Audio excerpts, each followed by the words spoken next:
Ambassador Evelyn Reed massaged her temples as she stared at the data scrolling across her tablet. 10 years after the Proxima incident, and humanity was still treated with a mixture of reluctant respect and thinly veiled disdain by the elder races of the Galactic Council. The familiar heaviness settled in her chest, the weight of representing a species that had clawed its way to the table after nearly destroying itself countless times throughout its tumultuous history. Ambassador, the Cygnus delegate is making another subtle jab at our youthful impetuosity, Commander Jianli said, his voice low as he leaned toward her. The tactical analyst's eyes never left his own display, where he tracked the political currents flowing through the council chamber with the same precision he had once used to track enemy movements in the void of space. Let him, Reed replied, a tight smile playing at her lips. The Cygnus Alliance has been making the same complaints since we earned our seat. Their isolationism is becoming increasingly irrelevant. The Earth embassy aboard the Council station orbiting Jupiter was a testament to humanity's determination. Sleek and functional, with the occasional artistic flourish that spoke of Earth's diverse cultural heritage, it stood in contrast to the ornate, tradition-bound chambers of species like the Vrolhak Ascendancy, whose representatives still sneered at the cosmic infants who had managed to survive their first interstellar contact. Dr. Petrova is requesting your attention, Lee added, gesturing toward the science director who stood impatiently by the holographic display in the corner of the room. Reed nodded and made her way across the embassy strategy room, where Dr. Lena Petrova was frantically manipulating three-dimensional star charts. Ambassador, these readings make no sense, Petrova said without preamble, her brilliant mind focused entirely on the problem at hand with little regard for social niceties. The stellar degradation patterns in the outer systems show signs of artificial manipulation. Artificial? Reed's attention sharpened. You're saying the stellar blight isn't a natural phenomenon. I'm saying it's impossible for stars to decay at this rate without external intervention, Petrova replied, brushing a strand of graying hair from her face. The energy signatures leading toward Cygnus space are faint but unmistakable.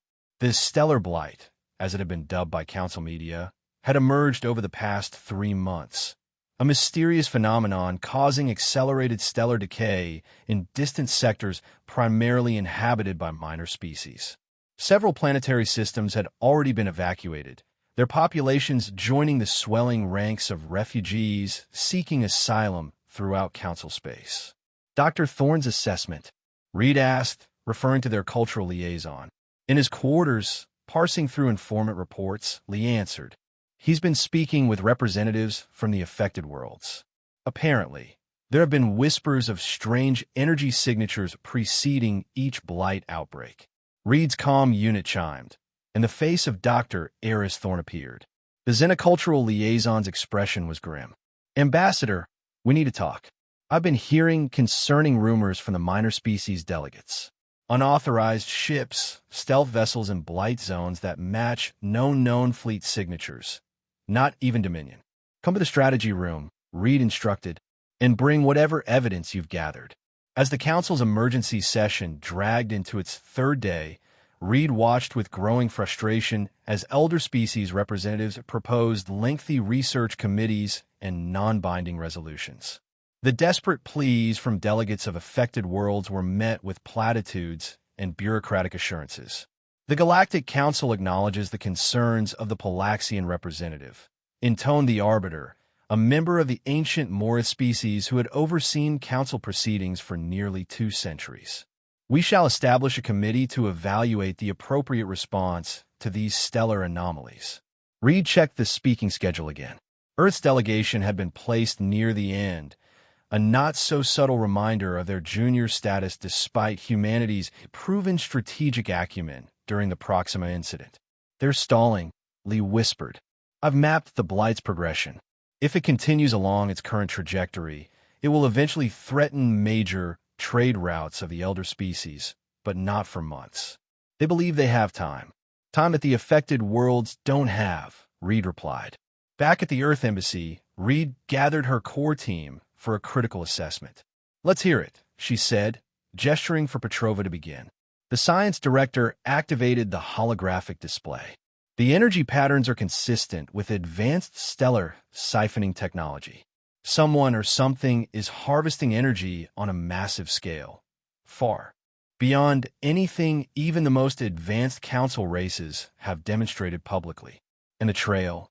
Reed asked. Faint, but it leads toward deep Cygnus space, Petrova confirmed. There's no natural explanation for these signatures. Lee stepped forward. I've analyzed the strategic pattern of the blight outbreaks. They appear random at first glance, but they're methodically targeting systems of no strategic value to major powers while creating a strategic buffer zone. He manipulated the display, highlighting certain sectors. More concerning, Cygnus patrol fleets were withdrawn from neighboring sectors weeks before each outbreak. That can't be coincidence, Reed muttered. There's more, Thorne added, his empathic features troubled. I've been cultivating contacts among the minor species delegates. Several have reported sightings of unidentified vessels near blight zones, vessels that don't match any known configuration. And some delegates have been quietly threatened when they've raised questions about Cygnus involvement. Threatened how? Reed asked sharply. Diplomatic pressure, economic sanctions, veiled references to internal security matters, Thorne replied. Nothing overt enough to trigger council mediation protocols. Reed stood, decision made. I'm going to speak with the Arbiter privately. This can't wait for bureaucratic posturing. The Arbiter's private chambers were as austere as the ancient Morith themselves. Practical, unadorned, focusing attention on the being who had overseen more interstellar conflicts and resolutions than any human could comprehend. Ambassador Reed. The Arbiter acknowledged with the barest incline of their elongated head.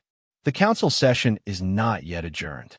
Forgive the intrusion, Arbiter, but Earth has uncovered evidence suggesting the stellar blight is artificial in nature, Reed stated, foregoing diplomatic niceties. We believe it originates from or through Cygnus territory. The Arbiter's expression remained impassive. These are serious allegations, Ambassador. What evidence supports such claims? Reed presented the data compiled by her team. Energy signatures, patrol movements, witness accounts. When she finished, she expected concern, perhaps even alarm. Instead, the Arbiter's response was measured to the point of dismissal.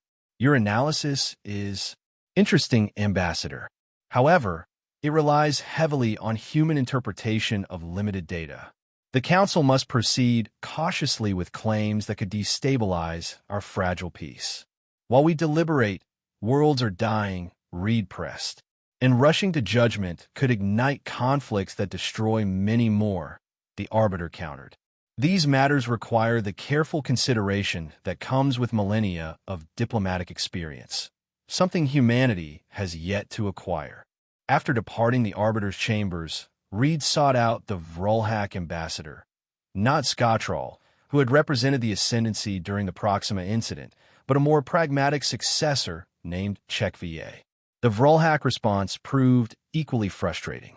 Your species continues to demonstrate an alarming tendency to overreact, Ambassador Reed, HFY said, mandibles clicking in what Reed had learned to recognize as condescension. The Vrolhak have witnessed countless stellar anomalies over our history. They pass. They always pass. Not like this, Reed insisted. The evidence points to artificial causation. Evidence filtered through human perception and understanding, HFY replied. Perhaps in a few centuries, your species will develop the patience required for cosmic phenomena. As Reed turned to leave, HFY added, I would advise discretion regarding Cygnus space. The Alliance takes matters of territorial sovereignty quite seriously. Reed's final diplomatic attempt was the most direct and the most hostile. The Cygnus ambassador, Silverin, received her in a chamber draped with the crystalline banners of the isolationist Alliance's most venerated houses. Ambassador Reed, Silverin greeted, his resonant voice betraying no emotion. To what do I owe the honor of a human visitation? The stellar blight, Reed answered bluntly. We have reason to believe it originates from within Cygnus space.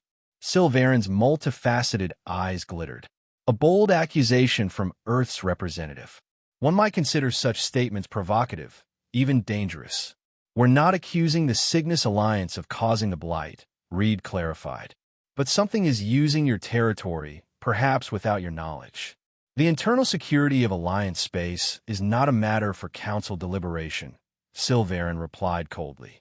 If Earth is concerned about matters beyond its understanding, perhaps it should focus on its own developmental challenges rather than interfering in the affairs of elder races. When those affairs threaten innocent worlds. This discussion is concluded, Ambassador, Silverin interrupted. I would caution your delegation against making unfounded allegations in public council forums. The consequences could be regrettable for Earth's standing. Back at the embassy, Reed gathered her team, her decision made. Quiet diplomacy has failed, she announced. The elder races are either complicit or willfully blind. Either way, we can't wait for them to acknowledge the truth. What's your plan? Lee asked. We're going to use the priority channel, Reed replied. The priority channel was a rarely used protocol Earth had insisted upon during membership negotiations, a right to force immediate council attention during genuine emergencies. They'll be furious, Thorne warned. Let them, Reed said grimly. Prepare a comprehensive presentation.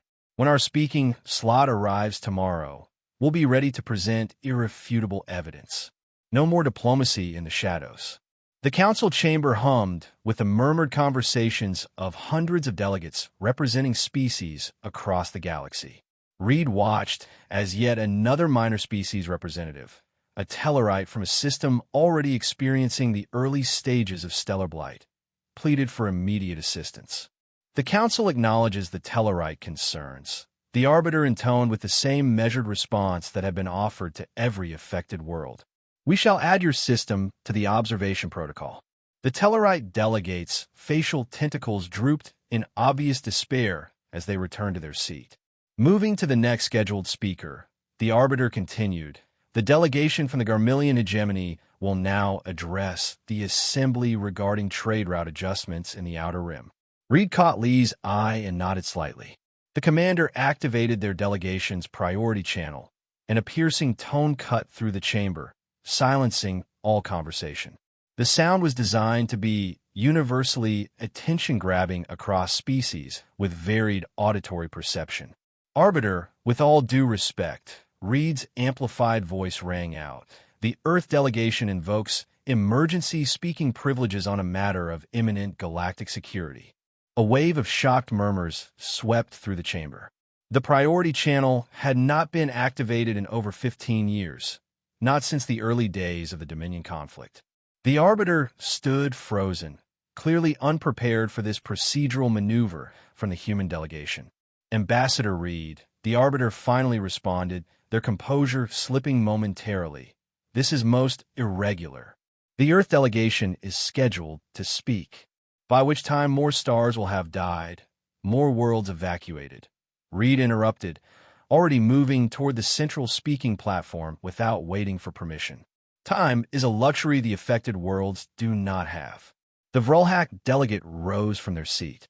Arbiter, I protest this human disruption of council protocols. Noted, Ambassador Chekvier, the Arbiter replied, but made no move to stop Reed as she took position at the central platform. The Cygnus delegation watched with dangerous stillness. Delegates of the Galactic Council, Reed began, her voice steady and clear. What I am about to present will disturb you. It should disturb you. We are not facing a natural disaster, but a deliberate, calculated attack on vulnerable systems. She gestured, and Dr. Petrova stepped forward, activating a holographic display that expanded to fill the chamber's central airspace. The scientific evidence is conclusive, Petrova stated, her social awkwardness forgotten in the clarity of empirical data. The stellar decay patterns show unmistakable signs of artificial manipulation. These energy signatures, she highlighted pulsating trails in the display, are consistent with advanced energy siphoning technology far beyond known public capabilities. Petrova zoomed in on several affected star systems, displaying spectral analyses that even non-scientific delegates could recognize as abnormal. Natural stellar decay processes don't create these patterns. These stars aren't dying, they're being killed. Commander Lee stepped forward next, replacing the scientific data with strategic mapping. The pattern of affected systems appears random only until you analyze it through a strategic lens, he explained, highlighting sectors and trade routes. The blight systematically avoids territories of major powers while creating a strategic buffer zone. More telling is the movement, or conspicuous absence, of Cygnus patrol fleets in adjacent sectors prior to each outbreak. The display shifted to show patrol routes and timelines, with clear correlations between fleet withdrawals and subsequent blight manifestations. Finally, Lee concluded, if the current progression continues unchecked, the blight will eventually threaten major trade routes vital to elder species economies, but only after devastating dozens more minor species worlds.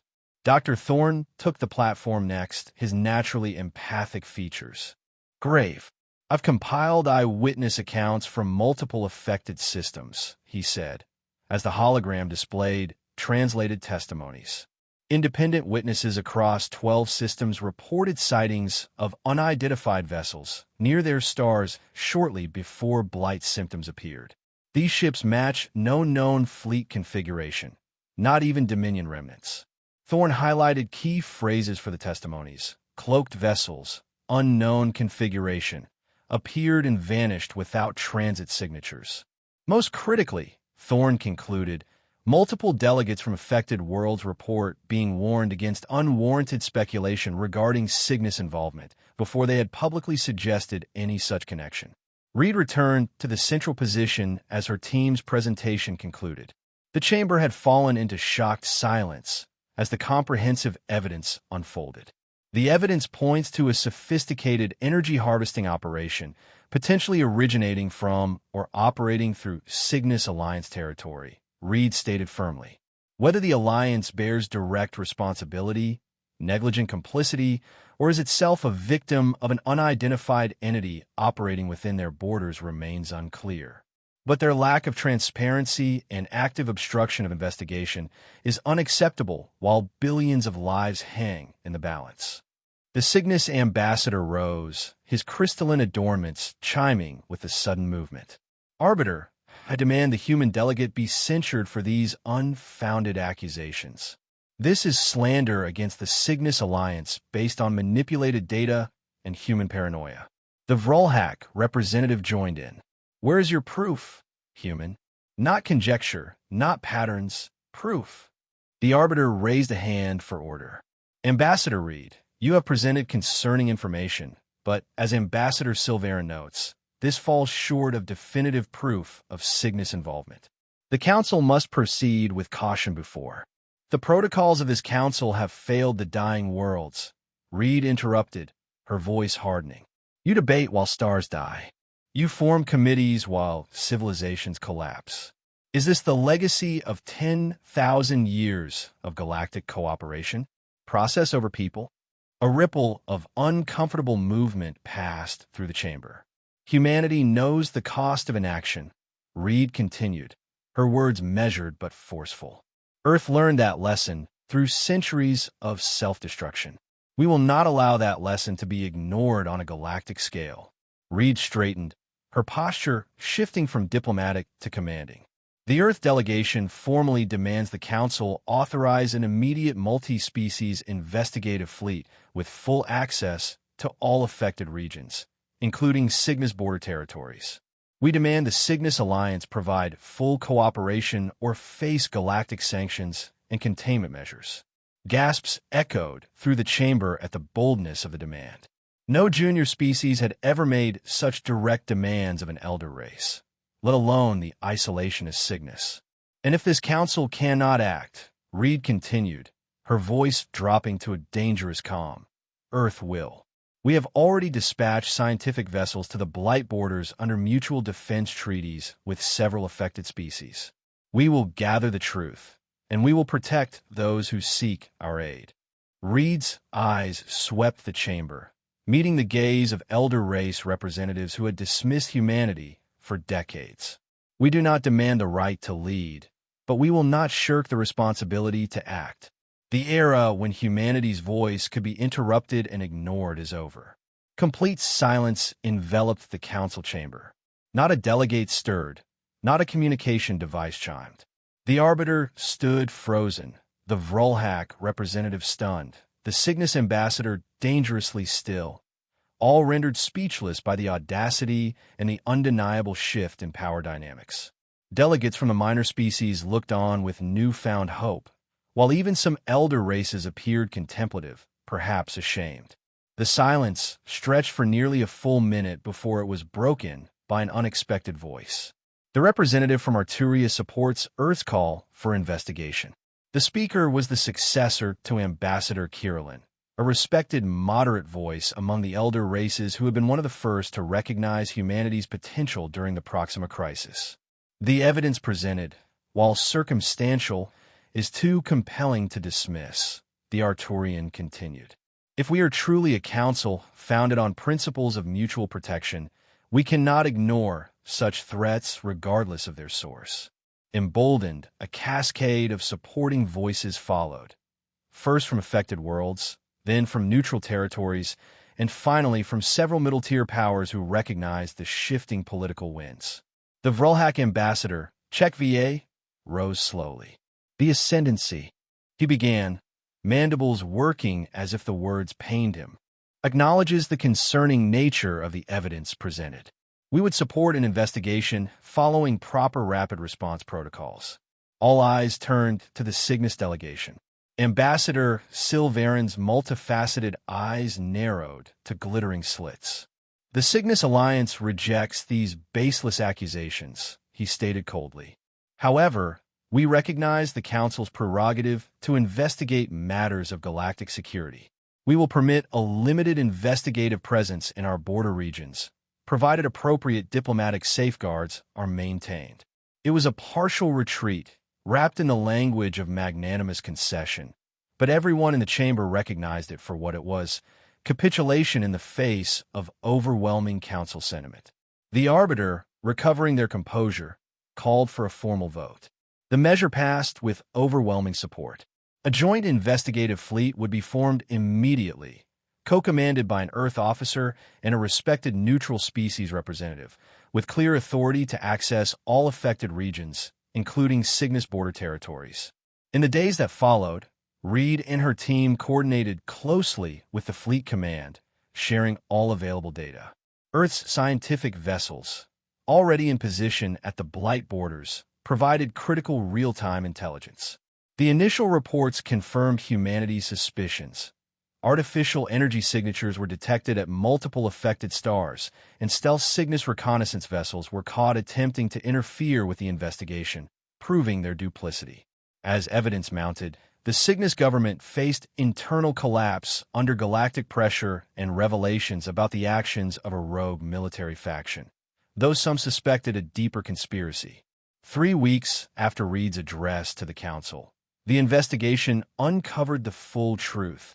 A desperate Cygnus military faction had been using forbidden ancient technology to siphon stellar energy, hoping to rejuvenate their own dying home star, considering minor species as acceptable sacrifices for their civilization's survival. The stolen energy had been channeled through a network of cloaked relay stations, creating the faint trail towards Cygnus space that Dr. Petrova had detected. The rogue faction had operated with the tacit approval of certain elements within the Cygnus leadership, though the full government had maintained plausible deniability. With the truth exposed, the stellar blight was finally contained and partially reversed using a combination of Earth ingenuity and the recovered Cygnus technology, now shared under Council supervision. Galactic stability was restored, though fundamentally altered. The Council underwent deeper reforms, formally adopting Earth-proposed rapid response frameworks for future crises. Humanity's status as a first responder and de facto galactic security guarantor, even if reluctantly accepted by some, was cemented. Ambassador Reed stood at the viewport of the Earth Embassy, gazing out at the Council station and the distant glow of Jupiter beyond. New challenges loomed, the galaxy vast and dangerous. But humanity had proven once again that when they spoke decisively for what was right, born from bitter experience, the galaxy would listen. The era of interrupting humanity's voice had ended. Yet the burden of leadership was just beginning. Ambassador, Dr. Thorne called from the doorway. There's something you should hear. Whispers about other ancient technologies the Cygnus faction may have awakened in their desperation. Technologies that make stellar siphoning look primitive by comparison. Reed nodded, turning from the viewport. The stellar blight had been contained, but humanity's vigil was eternal. In a galaxy of ancient powers and forgotten terrors, humanity's voice would remain unwavering.